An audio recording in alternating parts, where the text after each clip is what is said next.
All right. I see a few people have joined us. Let's go ahead and get started. Um, Hello, everybody, and welcome. My name is Andre. I'm part of the Faculty Affairs team here at UAGC, and I will be the host for this session, Live Learning, Does It Impact Learning Objectives? By joining us today, you acknowledge that this session is being recorded and will be shared with TLC-related materials. Microphones are muted for this presentation, but we encourage you to post questions and comments in the chat. We have also enabled live transcription. If you would like to use it, please click Show Captions button at the bottom of your Zoom window. Now, without further ado, I'm very pleased to introduce our presenter, Dr. Hazar Shehadeh. Dr. Shehadeh is an associate professor at the University of Arizona Global Campus, where she leads initiatives in faculty development, curriculum design, and live learning integration across general education courses. With over 17 years of experience in higher education, her research focuses on online learning, student engagement, culturally responsive pedagogy, and progression rates in first-year writing. Dr. Shehadeh has presented nationally and internationally on instructional innovation, equity in online education, and faculty success. She is also an active scholar and editor, serving on multiple academic editorial boards and professional committees. Dr. Shehadeh, the floor is yours. Thank you so much, Andre. And I'll go ahead and share my screen.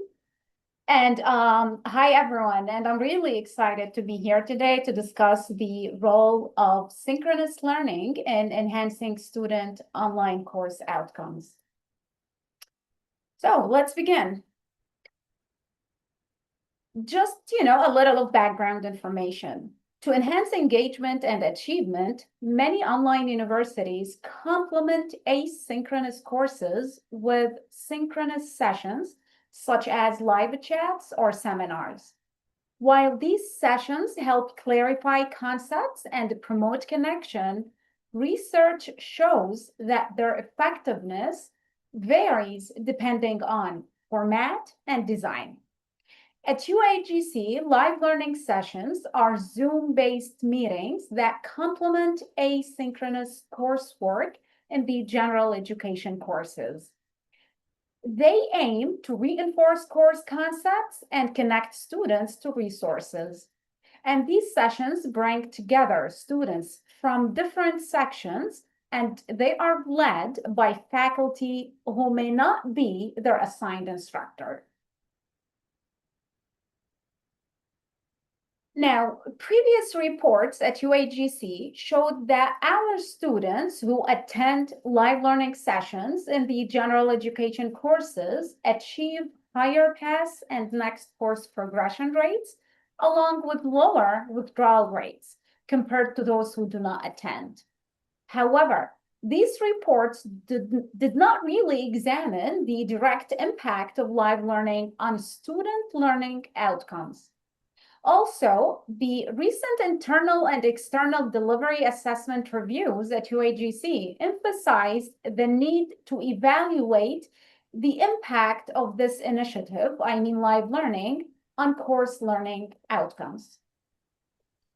So, to address this gap and to respond to the institutional assessment recommendations, this study examined whether statistically significant differences existed in learning outcomes between students who participated in live learning sessions and those who did not in English 121 and English 225. One reason for our inability to track the impact of live learning on course learning outcomes is the constant revisions general education courses go through, making it really hard to collect accurate data on learning outcomes. However, the two courses identified here, English 121 and 225, went through only minor modifications in the past few years without substantial changes to activities, assignments, and assessments that tie to course learning outcomes. Also, with the recent major revision in these two courses, live learning became a required component. So this stable revision process in these two courses provides an ideal avenue to examine the efficacy of live learning on course learning outcomes. So What did we do in this study? These are the two research questions. This study focused on the differences in student learning outcomes between students who participated in live learning sessions and students who did not. We focused on the final assignment, and the final assignment in English 121 asked students to bring together the writing strategies they have developed in the course, and it is aligned with the course CLOs. The final paper in 225 asks the students to analyze film's technical and artistic elements, and it aligns with the course CLOs. Now, let's talk about the population. The population in this study included all students enrolled in English 121 and 225 for the specified time frames, and this creates a census rather than a sample. The census was divided into two groups, the controlled group, and here we have students who completed English 121 between July 2022 and July 2023, and in English 225 between November 2020 and August 2022 without live learning. The experimental group, we have students enrolled in 121 from September 2023 to September 2024, and for English 225 from November 2022 to September 2024, where live learning sessions were required. I would like to mention... I'm going to assume, even if you deny. I'm sorry, do we have a question?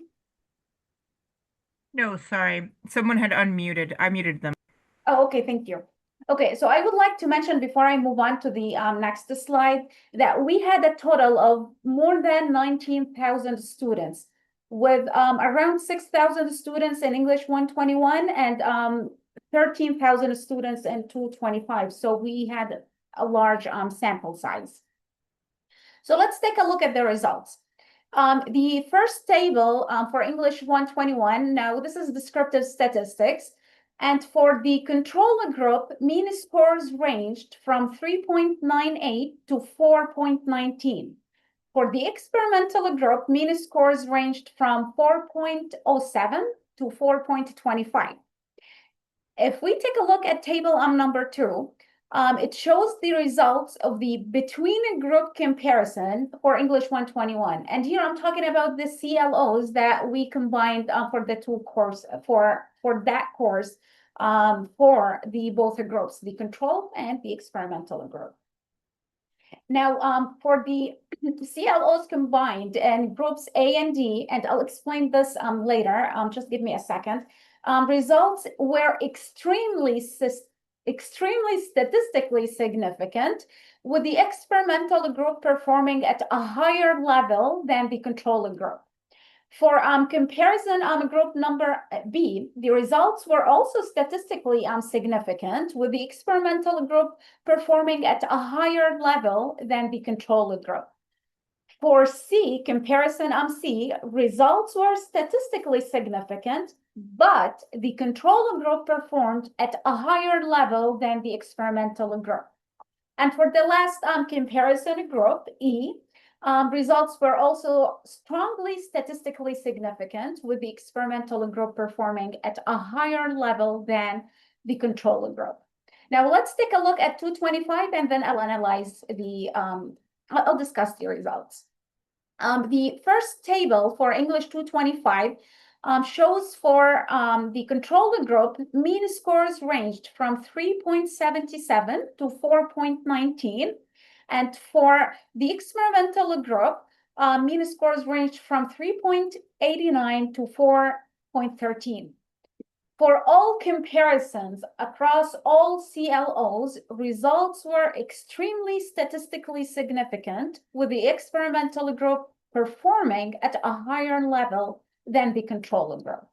So what does that mean? What do we get from these results?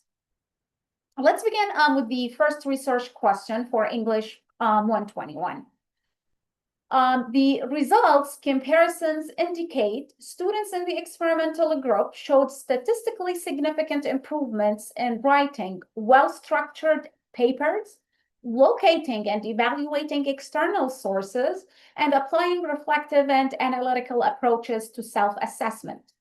Only in comparison C did the control group outperform the experimental group. And this indicates that students in the control group outperformed those in the experimental group in analyzing and interpreting feedback from different sources to revise and proofread their papers. Now, a possible explanation is that the live sessions focused on helping students understand writing assignments, navigate the online library, and use the Writing Center resources. While these sessions support, the content of these sessions likely supported and enhanced the skills in writing structure, sourcing, and self-assessment, it may not have directly addressed how to engage with and apply feedback. However, students in the control group, we assume that they relied on asynchronous materials, and written instructor feedback may have had more opportunities or motivation, possibly, to practice interpreting and using feedback independently, which could explain their higher performance in that area. Now, if we analyze the results for 225, comparisons indicate a consistent and statistically significant advantage for students in the experimental group, I mean with live learning sessions. These findings suggest that the inclusion of live learning sessions may have positively impacted student performance in English 225.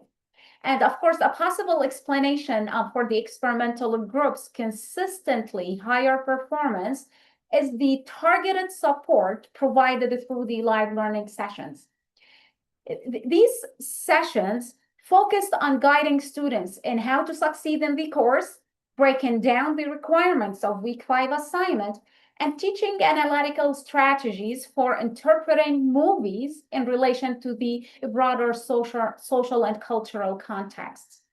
Also, we assume that the real-time instruction likely helped students better understand key course concepts, apply critical thinking skills, and engage more deeply with the course material. Also, the structured discussions and opportunities to ask questions may have had enhanced their ability to meet the learning outcomes. Now, let me move. I want to discuss the future research. I didn't think that we would have enough time. So based on the results of this study, I have a few suggestions for future research or future studies. There is a need to examine the long-term impact of live learning and student academic performance across multiple general education courses and semesters, possibly years. Future research should also include qualitative analysis to explore students' perspectives, experiences, and engagement levels in live learning sessions. And here, for this specific study, I am referring to the students' perspectives in English 121 and 225, and how these sessions may have impacted their success and meeting the course learning outcomes. Because we do have a survey that students complete at the end of each course, and the data, Dr. Robinson and I published a study last year, and we focused on the qualitative analysis, and we could see that students are really highly satisfied with live learning. But this is a suggestion or a recommendation to focus on only learning outcomes, like students' perspectives and the learning outcomes. Also, it is really important to examine how live learning affects different student demographics. And we do not have any reports or studies on this. We need to examine whether disparities exist based on race, socioeconomic status, or access to technology. And also, more studies should explore the role of faculty teaching style and facilitation style. Here, I'm referring to the live learning hosts. and their engagement strategies in shaping student outcomes. Finally, I would like to say that more research is also needed to determine whether live learning contributes to improved retention, continued enrollment, and degree completion, specifically among underserved populations. So to conclude this study, to conclude this presentation, the results of this study underscored the value of integrating synchronous instructional components into online courses, especially when they are designed to reinforce key assignments, course concepts, connect the students to academic resources, and of course, support critical thinking. The consistency and the strength of the outcomes point to the potential of live learning as a scalable practice to enhance the student success in foundational and possibly advanced writing intensive courses. And this concludes my presentation, and I would be happy to address any questions or comments.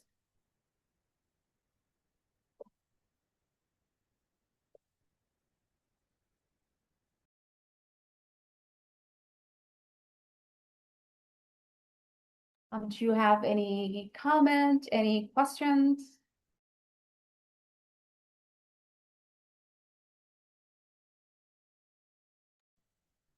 You are welcome to unmute at this time.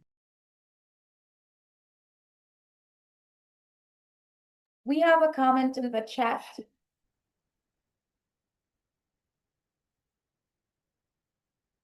Okay, Jackie is saying students who attend live sessions may already be more productive and self-motivated.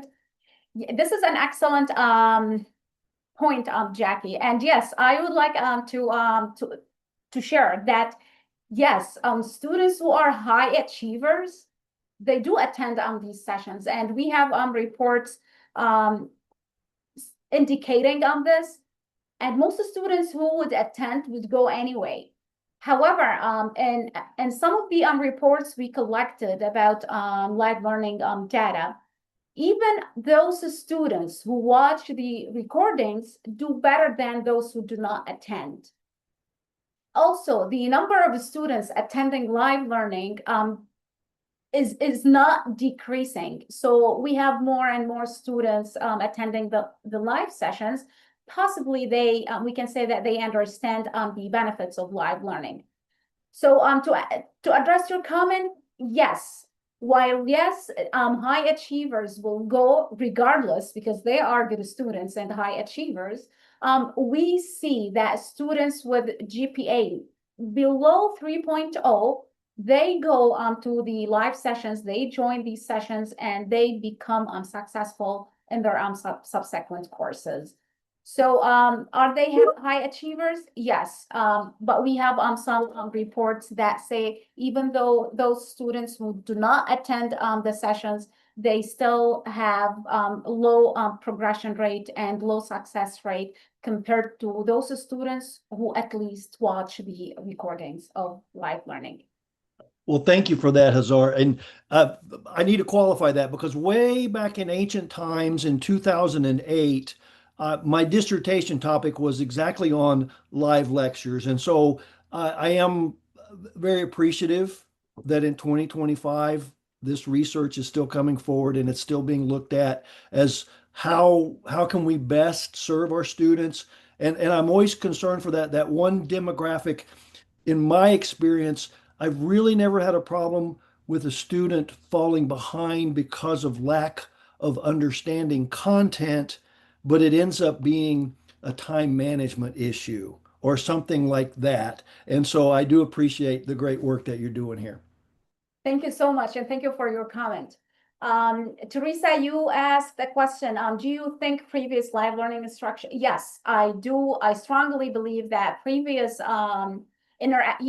previous interactions and engagement with peers and instructors in these live learning sessions, they do impact. I don't have data to back up this, but yes, we can see that. At least the students learn how to utilize the resources we have at UAGC. at least students know the importance of seeking help, of reaching out to the instructor and asking for clarification, and also engaging with their classmates at a deeper level. But do we have data to confirm this? No, sadly no, but this is one of the suggestions I made for future studies. And I'll take a look at the chat. Yes, and Connie, thank you for the comment. She's sharing an example from Gen 101. More students attend and express appreciation for live learning sessions. And Jesse, we have a question from Jesse based on the data.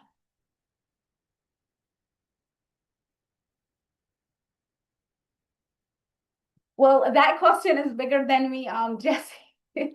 But I can speak to how we will be revising the English courses, our approach in these courses based on the data we collected. For sure, we want to train hosts, the live learning hosts, to address how to analyze feedback, how to respond to instructors' feedback and to peers' feedback. This is a key takeaway from this study, that we need to revisit the content of the live sessions, at least in English 121, and to train our faculty on how to help students understand what feedback is and how we apply it, how they can apply it to improve their assignments and their overall learning experience. And and I believe, Teresa, you responded to her. Yes, the peer tutoring. Thank you, Teresa, for reminding me. Yes, and the peer tutoring is now going in our Gen Ed courses, and it's still a work in progress. So we are still collecting data to see like its impact on students' success.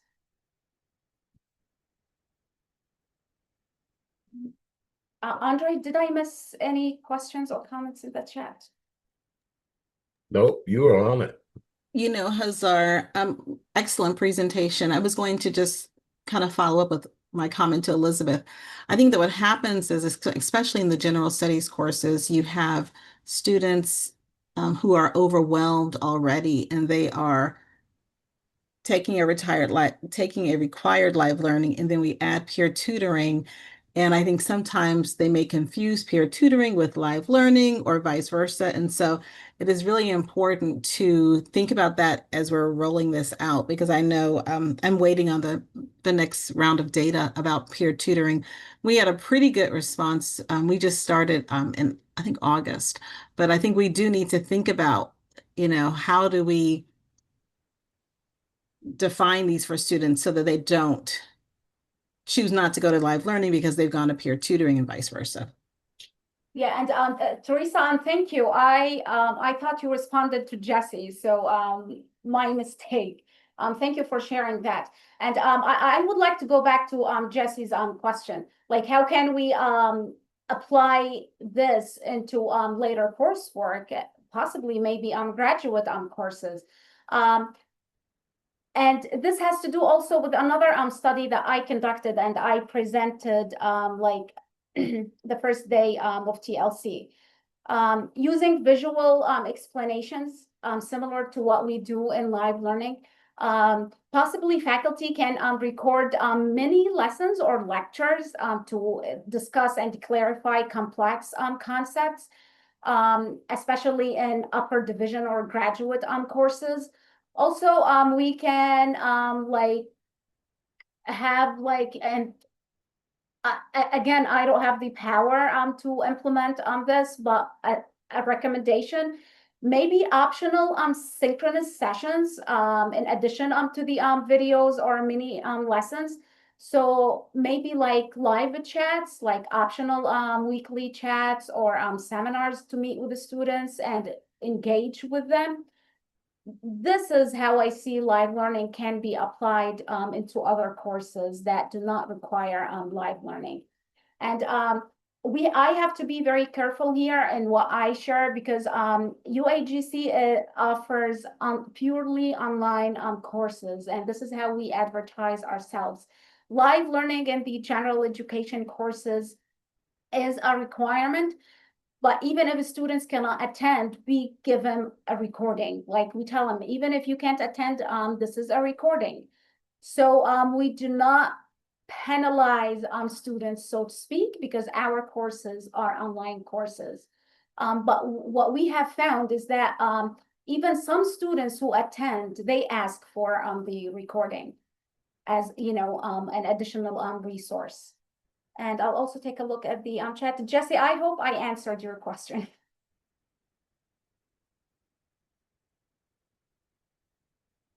Well, yeah, excellent. Tisha shared that she does optional Zoom sessions every other week. This is great, and this is one of the main takeaways from or the conclusions of recommendations of this presentation.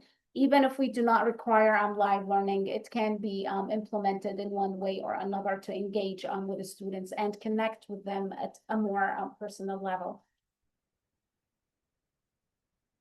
Okay, we have a comment from Jackie. Doesn't that suggest? That's an excellent comment, Jackie, and I volunteer Teresa to respond to it. But doesn't that suggest that what is in the recording needs to be implemented in some fashion in the asynchronous course? Yes. Everything that we discuss in the live sessions, they are already embedded or included in the online courses. But we add that human touch. Like for example, in the English synchronous sessions, instructors divide, like, let's say 15 minutes to content to explain the course, the main course assignments and how to use the library and other resources we have at UAGC. And then they dedicate enough time to answer students' questions. So basically, I believe like this is mainly about the interaction with a real person, not only reading the instructions on the screen without that human touch. Yeah, a human's in the loop. Any other comments or questions?